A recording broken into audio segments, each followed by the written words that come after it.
Here I am on Interstate 79,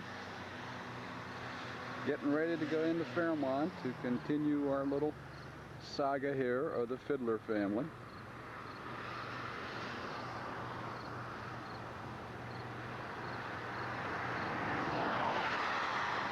You'll be surprised where my next stop is.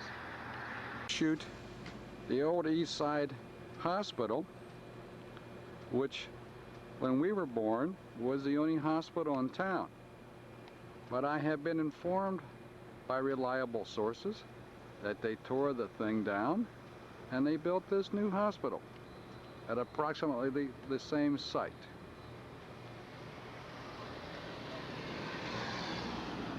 So the old stone hospital is gone, and I believe that this is where Joe was born.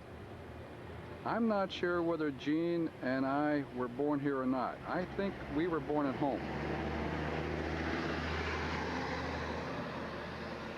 But I'm not sure about that. This is a nice place. This is on the east side, off of, oh hell, what is the main street on the east side? Never did know too well.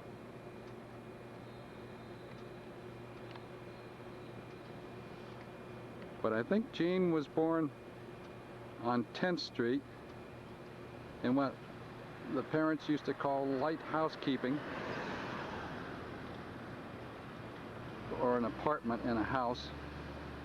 And I don't know where that is. I think it was near Bucky Boyles' father's barbershop. But my next stop is where I think I was born. The street on the east side is called Merchant Street. Now I'm getting ready to go down Edgeway Drive. I believe this is where I was born. I'll show you the house in just a second.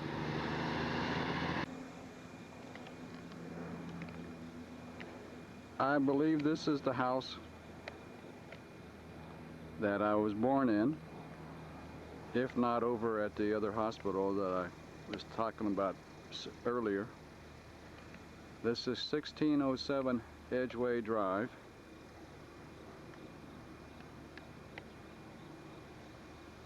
And we lived here a short time before we moved on over to Westchester, which will be my next stop. And I'll show you another house here in just a second. House of our sister's best friend, Alice Darkwin. Joe, you remember her? Last time we saw her was at Gene's funeral. They grew up together, went to school together, and were best friends. She married a West Point graduate from here named Jim Herbert. Now they're divorced and she lives in Virginia. And as I say, the last time we saw Alice was in Baltimore at Gene's funeral. Next stop is the next house. While I was over at Edgeway Drive, I thought I'd walk across the road here. I'm in Anthony's Chevrolet Cadillac used car lot, and I thought I'd take a picture of Fleming Memorial Presbyterian Church, where we went to church when we were kids.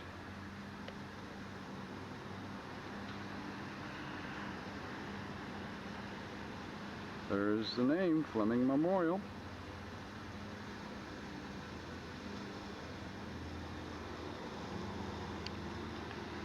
Now when we went to church here,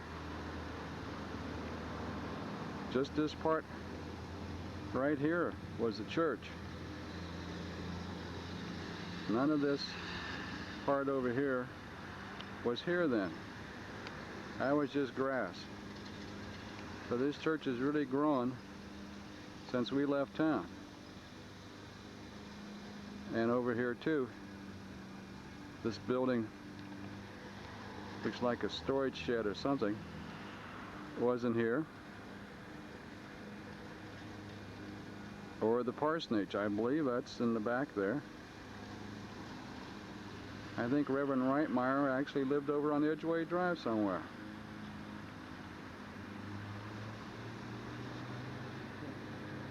And there's a tree over here, planted right in there somewhere, that we donated in Gene's name.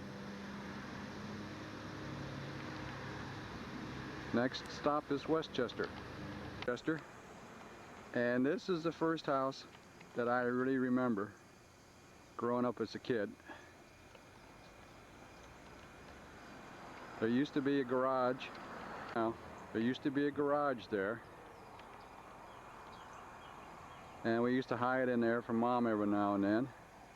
And we had this little dog, that poor thing. We weren't very nice to it, Joe and I weren't. And Gene tried to save it. Now I'm going to go around back and show you some other stuff. Down this level stretch here, right about where that cornfield is the back of the house that I just showed you. And this flat area here used to be where the streetcar tracks came through. I'll pan around. And this is where the interurban went up to Clarksburg. And we used to ride that once in a while. Then you can also go up to or down to Weston from here too. Mistaken. This used to be Pizzillo's grocery store, which our folks used to deal with. And for a while we grew up with Raymond Pizzillo, except he went to Catholic school, St. Peter's, and we went to public school. This was one of the few stores that you could charge things and then pay for it in the end of the month. Now this house that I showed you was owned by Jim Davis, who was the assessor here in Marion County, who died when we were living here, and his wife took over named Blanche. And when she took over, her son named Carney became the assessor. And when he died up at the Cleveland Clinic about 10 years ago of cancer, his son, Carney Jr., took over. So as far as I know, there is still a Davis as the assessor. I just talked to him who wanted to know why I was standing here in the middle of the road shooting pictures. And he informs me that this is Pizzillo's grocery store right here, and not the one I just shot. The one I just shot was his grandfather's grocery store by the name of Welsh. Johnny Welsh's father's grocery store. So this was Pizzillo's right here. So now we're going to head over to Bell Run Road and shoot the old house. Well, I thought since I was in the neighborhood, I might as well take a picture of the funeral home.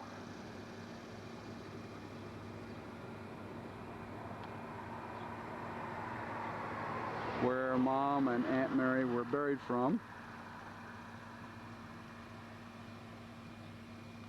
Just a quickie.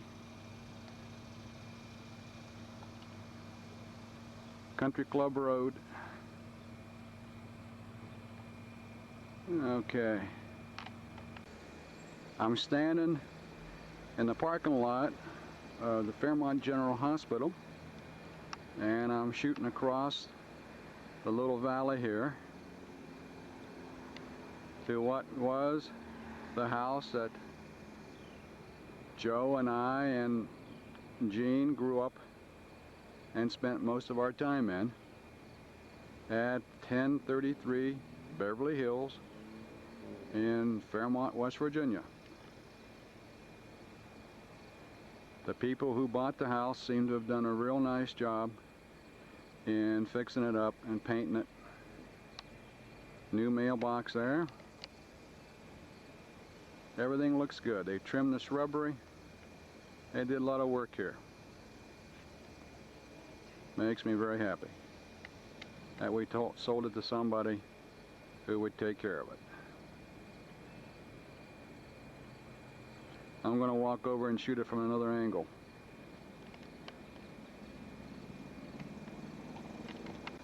Used to be the Troxel house. He sold fish wholesale, and she was a corseteer who made house calls. This is Jim Fox's house, the retired policeman now from Fairmont City Police. He was a lieutenant. And then on the corner up here were the famous McKinney sisters and their drunken brother.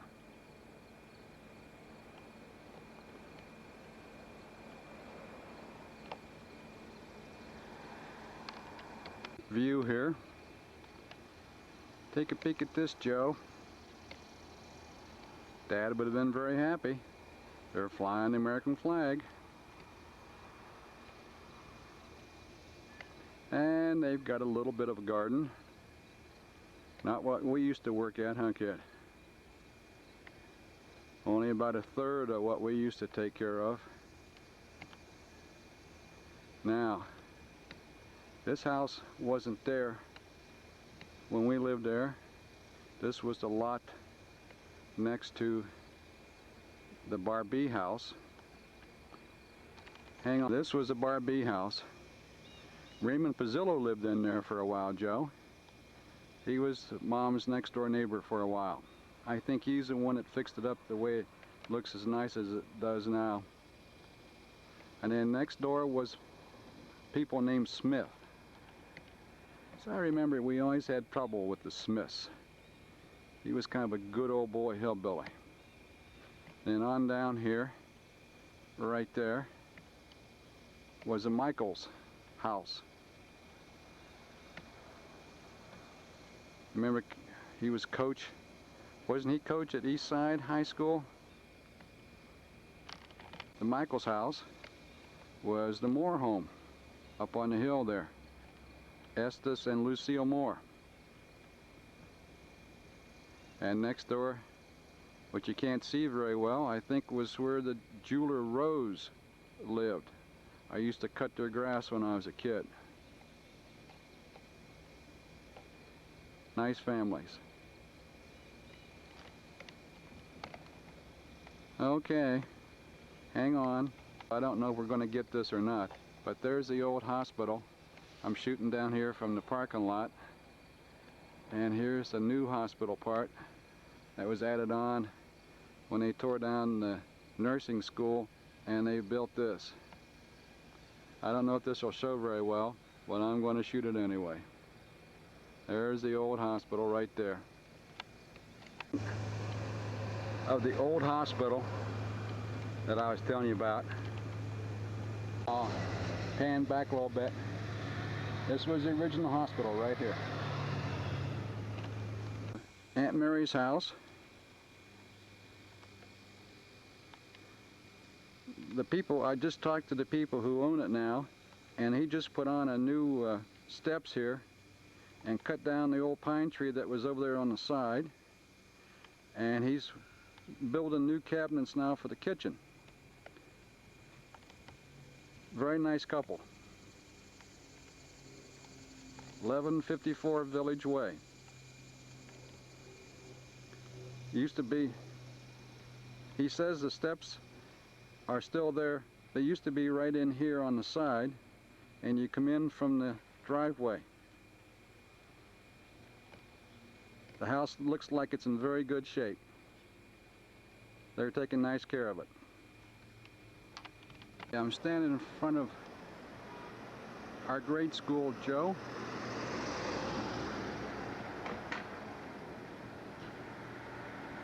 The old Fifth Ward School, or as we knew it, White School. This is where we spent our first 6 years in school. They even have boom boxes down here in cars too. Now they got a fence in front of it now, which wasn't here when we went there. And the streetcar ran right down Locust Avenue right in the middle. We could get on it there. And the Viviancos lived right over there, and that right past the pine trees.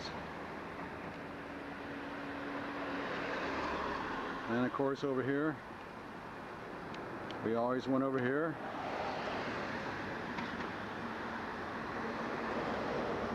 And had our famous hot dogs, the old CV News. It's still there. I bet you there's still a Vivianco running it. Next stop, junior high school. Well, here I am shooting this little park on 5th Street, which used to be where the junior high school was. It no longer is here either, and the city has turned it into a nice little park. The only thing left is this structure here, which, if I'm not mistaken, was a gym. I believe this is where we used to go for gym class and basketball games. And Joe, correct me if I'm not wrong, this is where we played church league basketball too, was in this gym, along with the black school, Dunbar.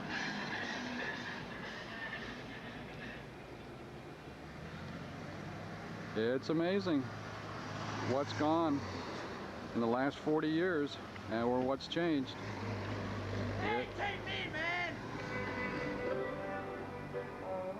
There's smart asses everywhere.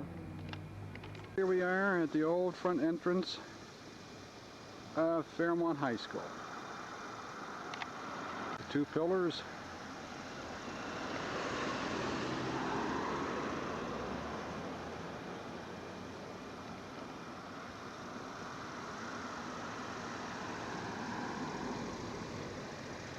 Hasn't changed a bit.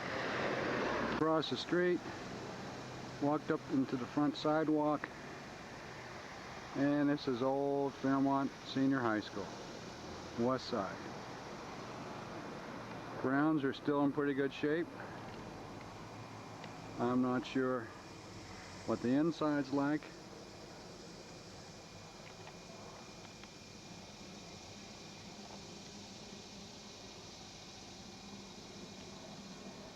I think you can see Fairmont Senior High School sign there. That's still there. And at least the ground part isn't yellow from east side painting the windows yet.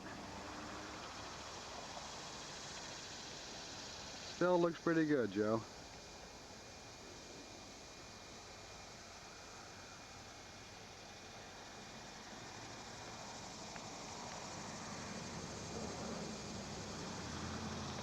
Yeah. I hope the inside looks as good as the outside. New sign. Everybody wants to get into the act. Look at those lightning bolts. Isn't that wonderful? An exemplary school. Wonderful.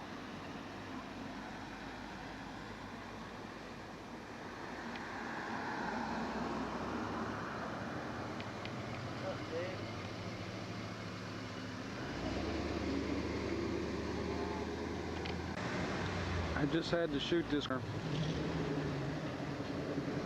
This is where Reitman's grocery store used to be. Where that's at now. Then Adams Office Supply. Then Hartley's department store. And the Palace Restaurant. There's nothing here except for the West Virginia State Office Complex.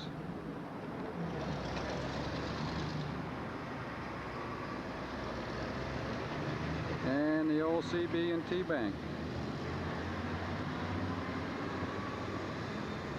Down there is where Fleming's Insurance used to be. He was a neighbor of ours. That building's still there. What's that say up there? The professional building. Right, I forgot that. Okay. And he was in there. In front of the Marion County Courthouse. You remember when Uncle Carl had a little stand right out there? And we used to sell candy and then bug him for nickels to go to the movies. Now it's on the inside.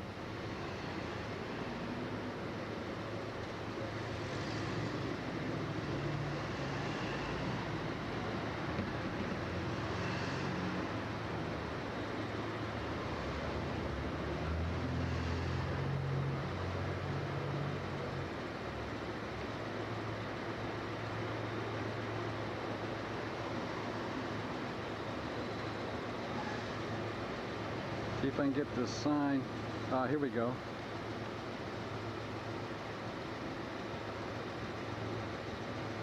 Home of Francis H. Pierpoint, whose services in the organization of this state are commemorated by his stature, Secretary Hall, Washington. He was governor under the restored government of the state of Virginia.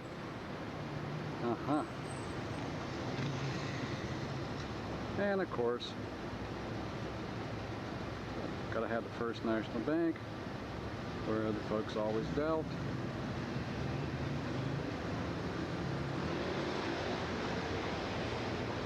Okay, I guess the final place, this little tape, should be the cemetery, Woodlawn Cemetery in Fairmont. And I'm shooting the Anderson grave first, because it's up the hill from our parents.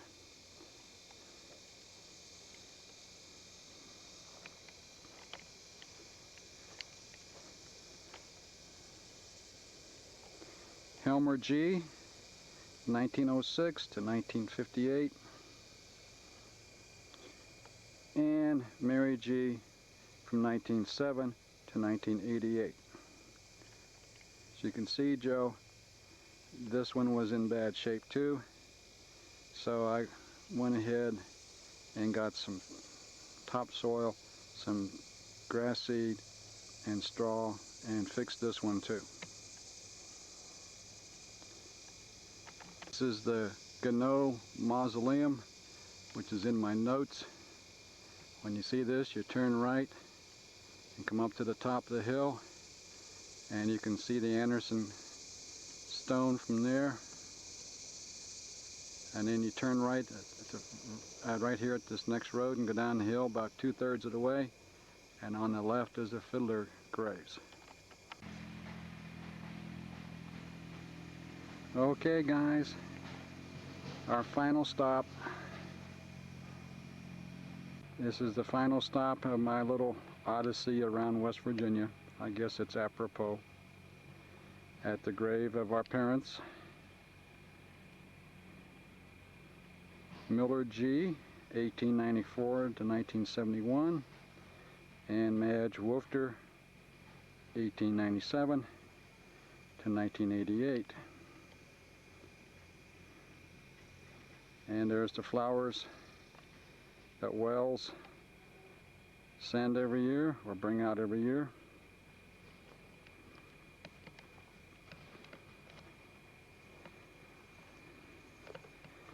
And here's the marker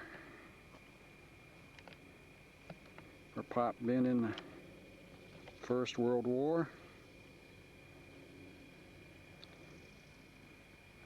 Corporal, Battery E, Field Artillery, World War I. And as you see, Joe, oh, there's a little marker for Mom.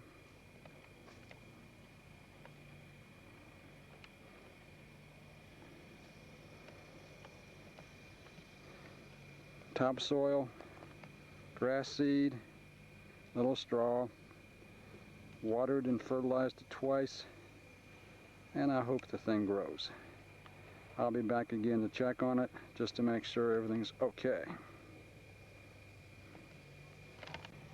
From there, over to the road and back up the road, and there by that third tree on the left there is Anderson grave.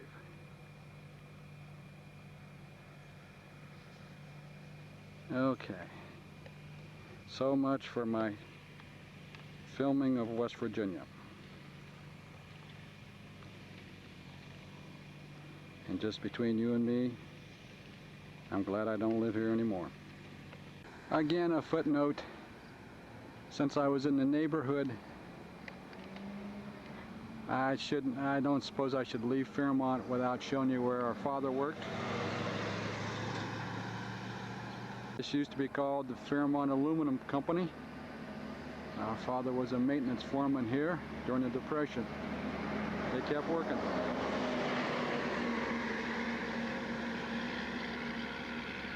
Now it's owned by a Canadian group, I understand.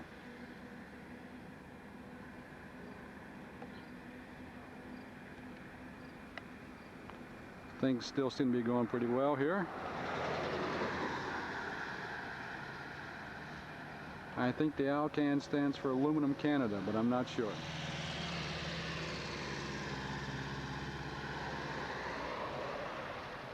He worked here until the Second War started, and then went to Charleston for a while at the Navy Yards, and then came up to the Westinghouse plant, which we'll go to next.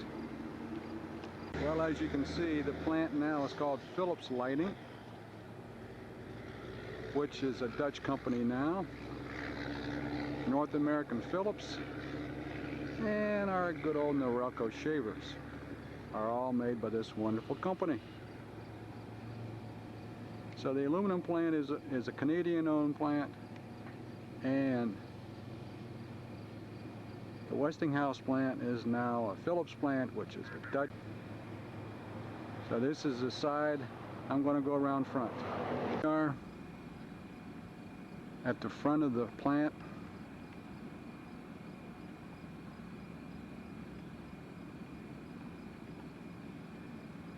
Kind of pan slowly across. This is the administrative office part.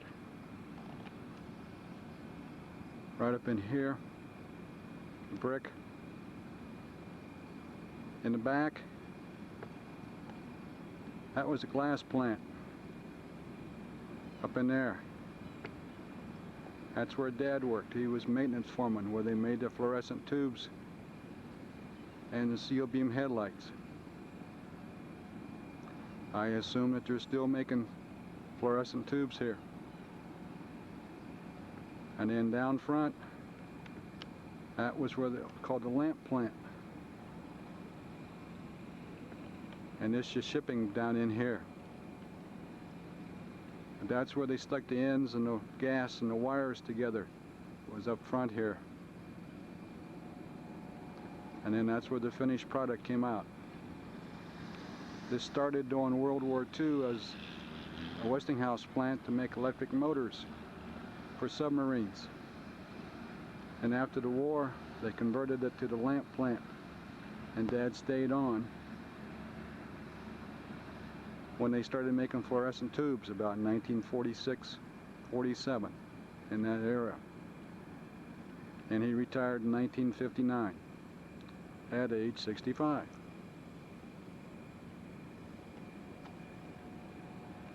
And I believe this will be my final shot of the Fairmont excursion.